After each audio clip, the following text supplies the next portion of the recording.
예, 안녕하십니까. 예, 이번에 마지막 시간에는 전 시간에 이어서 존재에서 관계로, 그 다음에 원자보다 원자의 배열이 중요하다. 그래서 엔트로피 이야기까지 연결이 됐죠. 이것이 이제 인간, 브레인에 적용을 하면 사회라는 현상이 다른 척이 보입니다. 사회도 하나의 일종의 인간의 배열이죠.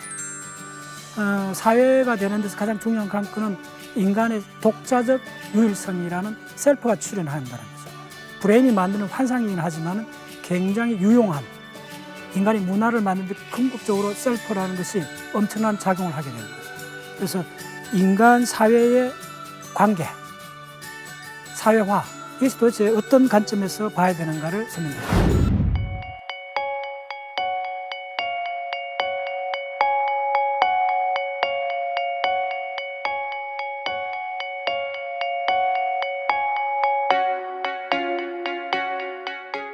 자, 사회적 관계.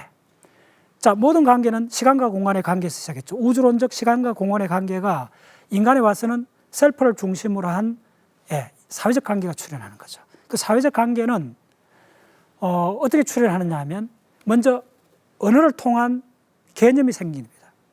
개념을 공유할 수 있죠. 언어하고 개념은 좀 다른 이야기입니다.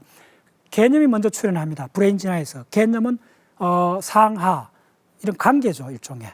그런데 이제 언어가 출현하면서 개념이 폭발을 합니다. 언어의 핵심은 그 개념을 말을 통해서 인간끼리 공유할 수 있는 사건이 벌어진 거죠. 그래서 각 민족마다 수천 개의 언어가 출현하는 거죠. 그러면 그 언어를 쓰는 그 집단 부족 공동체에서는 함께 상상이 가능해지는 거죠. 그래서 집단이 원하는 것을 함께 가리킬 수 있는 집단 지향성이 출현하는 거죠. 사피엔스 저자 유발 하라리가 그 사피엔스에서 굉장히 강조하는 부분이 뭐냐 하면, 우리 호모 사피엔스의 위대한 점은 뭐냐 하면 공동의 상상을 할 수 있다. 그 이야기를 반복을 하는 거죠. 자, 우리가 천안문 광장에 1000마리의 침판지가 있다면 어떻게 행동할 것 같아요? 벼룩처럼 각자 행동하는 거예요. 그래, 인간은 수만 명의 관중들이 스포츠 경기를 볼 때는 동일한 상상을 하잖아요. 그 집단 지향성이 출현한 거예요. 왜 그러냐 하면 언어가 개념을 공유하게 해주니까. 그럼 집단 지향성이 출현하면 그 집단이 함께 만들어내는 그 무엇이 있는 거예요. 그것이 뭐냐 하면 바로 법률, 윤리, 그 다음에 교통, 통신. 집단이, 사회가 만드는 걸 하나 카운트해보면 우리는 참 놀라운 걸 많이 발견했습니다. 우리의 직업도 사회가 만들어준 거죠. 종교도 어떤 측면에서 사회적인 현상이죠. 인간에서 대부분 현상은 사회적 현상입니다. 그래서 인간은 동물의 사회하고 인간의 사회는 좀 다릅니다. 인간은 타인의 행동을 보면서 즐거움을 느낄 수 있는 아주 유니크한 종이 된 거죠. 그래서 인간은 지독한 사회적 동물인데 거기서 사회적 실체가 출현합니다. 실제, 리얼리티가 출현한 거죠. 그래서 그 사회적 리얼리티가 출현하는 근본은 개념입니다. 개념은 뭐냐 하면 우리가 세상을 바라보는 창문입니다. 예를 들어 종교가 다른 사람이나 정치적 성향이 다른 사람이 서로를 이해하기가 상당히 어려운 이유가 뭐냐 하면 창문이 주로 반대 방향으로 나 있어서 그렇습니다. 그래서 시선의 관점이 다릅니다. 시선의 관점이 다르면 모아지는 기억이 다르고, 기억이 세계를 만들기 때문에 다른 세계에 살게 되는 겁니다. 그래서 공유된 개념을 쓰는, 그래서 개념이 왜 중요하냐? 개념이 생기면 개념은 예측을 합니다. 개념하고 예측 관계는 모아지고 분해되는 과정입니다. 그래서 예측이 모아지면 개념이 됩니다. 개념은 우리가 행동하는 모든 단계의 개념이 풀어지면서 예측을 만들어냅니다. 그래서 개념에서 예측이 나오고 예측된 상황 속에서만 우리는 행동을 합니다. 예측의 한계가 행동의 한계입니다. 인간은 예측할 수 있는 범위 내에서만 행동합니다. 동물이 두려움에 떠는 것, 동물이 곧장 도망을 가고 두려워하는 이유는 뭐냐면 동물의 예측 환경은 자기 영역 좁은 테두리밖에 없습니다. 그래서 개가 아침에 오줌을 착착 누는 그 영역 안은, 자기 영역 속에는 예측 가능하기 때문에 편안함을 느낍니다. 나머지 공간은 두렵습니다. 왜? 예측할 수 없으니까요. 예측할 수 없을 때 우리한테 몰려오는 것은 공포입니다. 그래서 인간은 끊임없이 예측을 소나기처럼 뿌리면서 우리 행동은 예측을 확인하는 과정입니다. 예측의 자기 확인 과정이 우리의 행동입니다. 행동보다 더 근본적인 현상은 예측입니다. 근데 예측은 어디서 왔느냐? 개념에서 왔습니다. 그래서 원시 부족의 공동체가 동일한 개념의 언어를 쓰면 동일한 행동을 할 수가 있게 되는 거죠. 자, 그 다음에 그럼 개념은 어떻게 출현하느냐? 모든 게 뿌리는, 동물의 뿌리는 뭐냐면 감각입니다. 누구나 이해할 수 있죠. 감각에서 옵니다. 감각은 놀랍게도 감각의 현상에서 가장 중요한 현상은 뭐냐면 감각은 2차원 평면에서 접수를 합니다. 우리의 망막이 2차원인 평면입니다. 2차원 공면의 감각신경세포의 배열, 다시 2차원적 배열입니다. 드디어 생명 시스템에서 배열이 출현한 겁니다. 2차원적 배열, 감각 맵이 운동 맵하고 전환되는 과정에서 바로 우리가 언어가 출현합니다. 예를 들면 이렇습니다. 우리가 책을 읽는다. 시각을 통해서 읽는다는 행위는 눈을 통해서 듣는 행위입니다. 제가 이쪽에 다른 논문을 보다가 그 문장을 읽고 굉장히 놀랐는데, 우리가 본다는 현상은, 저 글을 읽지 않습니까? 글을 읽는다는 현상은 뭐냐면 눈을 통해서 듣는 현상입니다. 여러분들 길을 가다가 간판을 보세요. 상점 이름을 보면 혹은 책을 볼 때, 문장을 읽을 때 속으로 읽지 않고 문장을 읽을 수가 없습니다. 반드시 속으로 읽습니다, 우리가. 그리고 속으로 읽는 것이 묵독으로 바뀌어진 거죠. 오케이. 그래서 여기서 제가 말하고 싶은 건 감각 지도라는 겁니다. 지도는 뭐냐 하면 감각신경세포의 배열입니다. 2차원 배열이고, 자, 그래서 우리는 아직도 우리 브레인에서는 2차원 배열 형태, 즉 이미지가 만들어진 이미지 형태의 사고가 도미넌트합니다. 압도적으로 많습니다. 그래서 여러분들 뭔가 기억할 때는 언어로 기억하기보다는 먼저 2차원 형태로 기억하는 게 빠릅니다. 그래서 기억의 장소법이라는 게 건물의 순서, 건물마다 기억을 맺히는 게 뭐냐 하면 패턴, 이미지, 시각적 이미지로 갖고 기억을 하는 것이 유리한 게 왜 그러냐 하면 시각적 이미지에 진화는 엄청난 기간이죠. 그런데 우리가 생각은 언제 출현하느냐 하면 생각은 주로 언어를 통해서, 상징을 통해서 출현합니다. 생각은 언어가 대충 20만 년이라 하면 최근에 생긴 거죠. 문자는 5천 년밖에 안 됐습니다. 그러면 우리가 보는 현상은 시각의 출현은 거의 5억 년 정도 걸립니다. 특히 인간에 와서 시각은 영장류를 통해서 엄청나게 3천만 년 전부터 놀랄 정도로 시각이 발전합니다. 그래서 우리의 사고의 패턴은 두 가지입니다. 이미지적 이미지 사고, 상징 사고. 이미지 사고가 더 근본적입니다. 동물, 자폐증, 고대 인류 공통점이 언어가 출현하기 이전, 언어를 명확하게 쓰기 이전에는 다 시각적 사고를 합니다. 우리 보통 사람도 시각적 사고가 압도적일 때가 있습니다. 언제? 꿈을 꿀 때. 꿈은 거의 80% 이상이 시각적 사고입니다. 낮 동안에는 언어를 매개로 하는 상징적 사고를 씁니다. 그런데 아직도 기억, 창의성은 시각적 사고 기반의 정신작용입니다. 그래서 우리는 언어를 통해서, 어쨌든 언어는 고동한 사고작용, 언어를 통해서 사회적 실체를 만들고 사회적 실체의 집단이 문화라고 합니다. 그래서 우리가 그 시각 중심으로 세계를 볼 때 중요한 건 이걸 하나만 더 말씀드리겠습니다. 원인과 결과. 인간은 굉장히 중요하죠. 불교 철학에서도 인과가 가장 핵심이죠. 니가르주나 용수 보살이 인가를 보는 자는 공을 볼 것이라는 그 중간 철학의 간통하는 반야 사상의 핵심이 공의 사상이잖아요. 공은 뭐냐 하면 원인과 결과를 만나기 이전에 그걸 분리하는 순간 그것이 바로 공이라는 거죠. 그 모든 존재는 원인과 결과의 관계망으로 형성됐다는 것이 연기론이죠. 그런데 인과하고 기억하고 흔적이 카를로 로벨리에 의하면 단지 우리가 보는 시선의 관점에 의한 사이드 이펙트일 수가 있다는 거예요. 관점의 효과일 수가 있다는 거예요. 다른 관점으로, 다른 시선의 방향을 향하면 다른 세계가 출현한다는 거죠. 다른 인과의 법칙이 적용한다는 거죠. 그래서 인간 사이의 소통이 근본적으로 어려운 이유는 뭐냐면 시선의 방향이 달라서 그런 겁니다. 시선의 방향이 다르니까 그 사람의 가치관이 달라지는 거죠. 기억이 달라지니까 기억을 연결해갖고 만들어내는 인과의 법칙이 사람마다 조금씩 다를 수가 있죠. 그게 물리적 현상 같으면 다를 수가 없죠. 물리적 현상이면 다 누구나 동의를 하는데 이 정신이 만들어낸 인과의 법칙은 주로 감정, 느낌에 의해서 편향이 되죠. 다르죠. 그래서 오랫동안 논쟁만 있을 뿐이죠. 예, 그걸 관점의 효과로 볼 수가 있어요. 그래서 우리가 중요한 것은 관점을 바꿔야 된다는 거죠. 관점을 바꾸면 다시 말하면 다른 쪽으로 창문을 열어야 되는 거죠. 새로운 개념을 만들어야 돼요. 그럼 기존의 개념이 계속 방해를 할 때 어떻게 되냐면 기존의 개념을 탈개념화를 해야 돼요. 개념을 붕괴를 해버려야 돼요. 그리고 재개념화를 해야 돼요.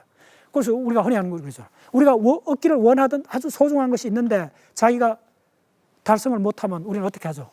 그거 중요하지 않아 라고 재개념화 해버리죠. 다시 말해 재범주화하는 거죠. 그렇죠.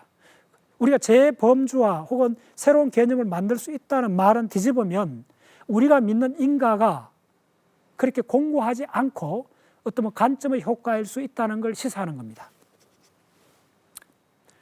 그래서 일련의 관찰자 순간들이 시간이 흐른다고 주관적인 느낌을 만든다는 거죠. 이건 우주론하는 태그마크의 이론인데, 태그마크 주장인데, 관찰자 순간이 결국 주관성을 만들어낸다는 거죠. 그리고 시간이 흐른다는 환상을 만들어낸다는 거예요. 그리고 노벨리의 이론도 항상 강조하는 게 시간과 공간은 사건들의 관계에서만 존재한다는 거예요. 그전에 존재가 없다는 거예요. 네. 시간과 공간의 환상이라는 거예요. 그것을 만들어진다는 거예요. 그래서 고정된 순간이라는 환상을 바탕으로 우주가 사물로 구성되어 있다는 착각을 만들어내는 거예요. 네. 시간은 있지만 순간은 없다는 거예요. 시간은 있지만 순간은 없다. 우리는 원자의 배열이 아니라 원자가 아니라 원자의 배열이다. 이번 강의에서 거의 큰 대목은 지난 5억 년 사이에 행성지구 표면에서 광물과 생물의 공진화 과정입니다. 이것도 관계입니다. 무생물하고 생물의 관계가 엮이면서 지금 지구 표면을 급속히 진화시키고 있습니다. 광물과 생물의 공진화가 지금 지구과학에서 핫 이슈가 되고 있죠. 우리가 광물하고 생물의 공진화를 볼 수 있는 게 여러분들 시골에서 풀에 손을 베어 본 적 있죠. 피가 납니다. 특히 벽화식물에 베어 보는데 실제로 이걸 학대해 보면 뭐냐면 요게 벼시죠. 벼인데 벼에 보시면 요 끝에 보세요. 예, 침들이 나와 있죠.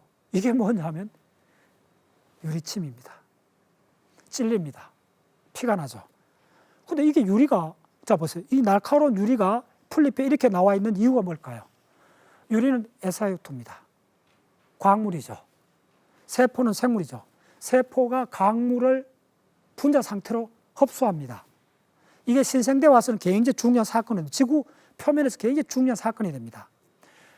벼의 나락, 그 탈구한 나락 껍질 속에 10%인가 그 무게에 그게 전부 다 유리입니다. 대규모로 벽화식물이 광물 유리를 흡수합니다. 생명과 광물은 공진화합니다. 우리 뼈가 탄산칼슘이죠. 뼈가 암석입니다. 일종의. 삼엽충의 보관은 석회암으로 되어 있습니다. 대리석으로 되어 있습니다. 암석입니다. 그래서 지금의 인공지능, 컴퓨터 시스템, 반도체 이건 어떻게 봐야 되느냐 하면 실리콘이라는 결정 광물 속으로 우리 인지 시스템이 스며들어가 있는 겁니다. 광물과 생물이 공진화합니다. 광물의 결정 배열 속을 인지의 논리 시스템이 회로로 들어가서 생명의 상호작용이 광물 결정 속에서 결합하는 형태입니다. 어쩌면 우리가 우주로 나갈 때는 우리가 카본 베이스로 한 유기체로 갖고는 이 연약한 유기체 100도, 50도만 넘어가도 생존할 수 없는 이 유기체로 갖고는 영하 20도만 넘어가도 생존을 못 하잖아요. 장시간 생존을 못 하는데 우주 공간에서 생존하기 위해서 우리는 다른 형태의 유기초가 필요할 수 있어요.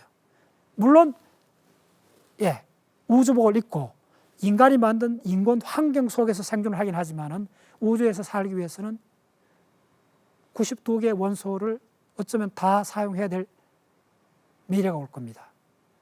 벌써 히토류 사용이 전 지구적으로 광범위하게 사용이 되죠.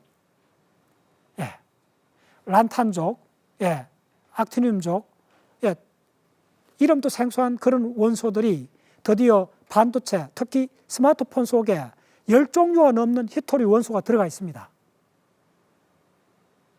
결국은 원자의 배열, 원자의 배열에 인간의 논리적 구조, 인간의 인지작용을 심으면서 광물과 생물이 공진하면서 우리 인류 사회는 새로운 사회적 실제를 출현시키는 겁니다.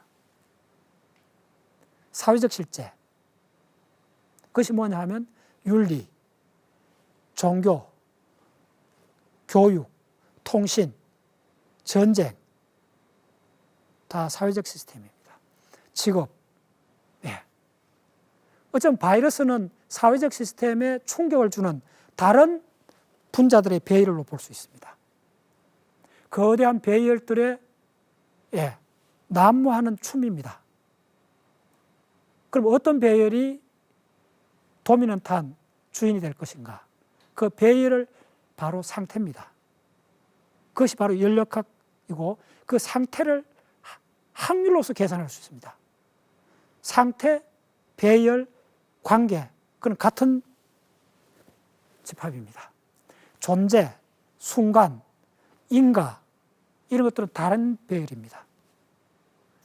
순간적 배열, 환히 만들어내는 배열, 연속, 그리고 무한, 인간은 드디어 불연속, 그 다음에 경계, 그 다음에 관계로 바뀌어지고 있습니다.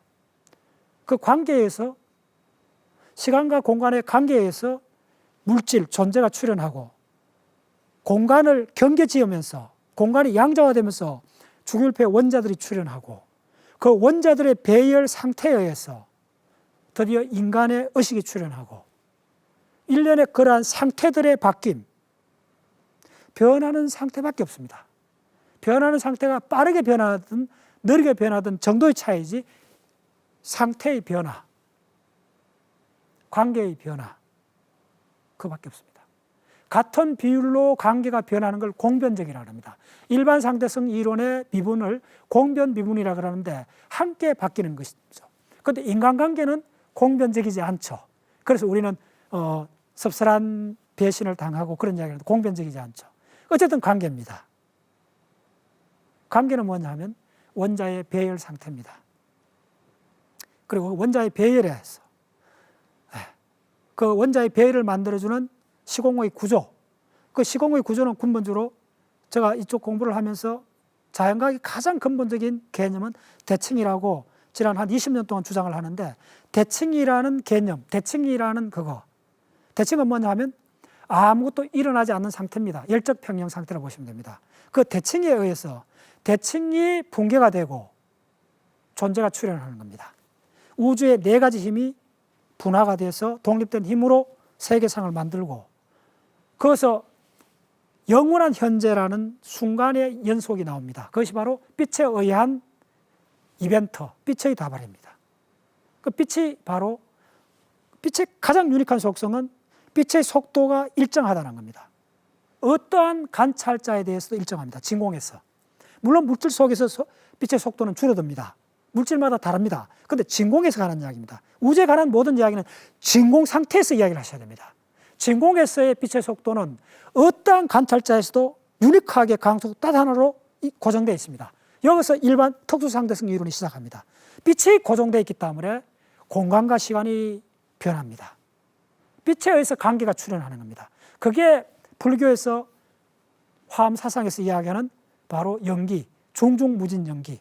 화엄에서 가장 중요한 것이 빛의 세계이기 때문에 비로자나불이 바로 빛의 무량광불이지 않습니까? 무량한 빛의 세계이기 때문에 그거는 입자 물리학에서 보존이라고 하는데 보서 입자, 스핀이 정수인 보수의 입자, 대표적인 광자입니다. 광자는 빛은 한 에너지 상태에 무한히 중첩될 수 있습니다. 그래서 그걸 화학에서는 중중무진연기, 포개질 수 있다는 겁니다. 한 상태 속에 빛 알갱이가 무한대까지 들어갈 수 있다는 겁니다. 그게 바로 레이저입니다. 저는 연구소에서 그 20년을 레이저 다이오드를 만들었던 사람입니다. 강통신용 레이저를 만들면서 빛을 직접 만들었는데 그때는 잘 몰랐어요. 빛이 바로 광계의 본질이고 광속도가 불변하기 때문에 시공이 바뀌고 시공이 바뀌니까 물질의 존재가 출현하게 되고 시공을 구획지으면서 물질인 입자, 원자가 출현하고 원자에서 상태는 원자의 배열이고 원자의 배열을 카운트하는 방법이 엔트로피고 엔트로피에 의해서 낮은 엔트로피에 의해서 바로 생명이 출현하게 되고 우주 자체는 엔트로피는 끊임없이 증가하는데 태양이라는 이 국부적 에피소드에 의해 갖고 엔트로피가 낮아진 상태가 극적으로 출현한 것이 인간의 출현입니다. 그래서 이번 5번의 강의 시리즈는 딱 3마디로 요약해 보겠습니다. 무한이란 개념, 연속이란 개념, 인과란 개념이 드디어 인류가 일반 상대성 이론, 상대성 이론과 양자역학과 표준 모델을 통해서 거기서 한 발 더 나가면 무한이 유한, 한계 지어지는 양자화가 되고 연속이 불연속되고 인과가 관계로 바뀌는 거죠.